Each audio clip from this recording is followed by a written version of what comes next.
آپا گوشت گلانے کے لیے عموماً بقرعید کا گوشت دیر سے گلتا ہے، تو گلانے کے لیے پپیتا تو آپ بتاتی ہیں، بٹ اس کے علاوہ بھی کوئی ایسی چیز جس سے گل جائے؟ نہیں، اس کے علاوہ کوئی نہیں، بس یہ کہ گرم پانی ڈالو گوشت میں. اور بقرعید کے گوشت کو ہمیشہ بغیر دھوئے ہوئے آٹے کی بھوسی منگا کے رکھ لو، کیونکہ دکانوں سے ختم ہو چکی ہوتی ہے. تو آٹے کی بھوسی منگا کے رکھ لو بیٹا.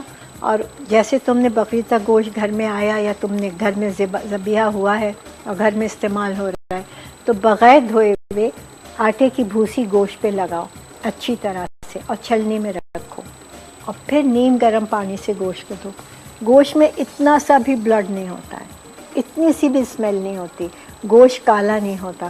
کیونکہ ہوتا کیا ہے کہ بکرا کٹتا ہے، ہم جو بازار سے لاتے ہیں نا، وہ تو پوری رات ذبیحہ ہوتا ہے، وہ ٹنگے رہتے ہیں تو بلڈ ڈرین آؤٹ ہو جاتا ہے. لیکن جب گھر میں ذبیحہ ہوتا ہے تو وہ بکرا بیچارہ چیختا رہ جاتا ہے، ہم اس کا حصہ کاٹ کے پکانا شروع کر دیتے ہیں، تو وہ بلڈ اندر رہتا ہے اس کے، تو وہ گوشت کالا بد مزہ ہوتا ہے، اس میں اسمیل ہوتی ہے. تو جب گوشت کٹ جائے اس کو بغیر دھوئے ہوئے آٹے کی بھوسی لگاؤ اور پھر دھونے کے بعد ہمیشہ گرم پانی ڈالو. بہت سے گوشت ایسا کہ اس میں ہم پپیتا نہیں لگا سکتے، صحیح، جیسے سالن بنا رہی ہو تو اس میں پپیتا نہیں لگائیں گے، لیکن اگر ٹکے بنا رہی ہو، بھنا بنا رہی ہو تو اس میں تو پپیتا لگے گا. لیکن اگر ایسا ہے، اگر باقی گوشت مشکل ہے تھوڑا سا لگا لو، کوئی بات نہیں، لیکن گرم پانی ڈالو.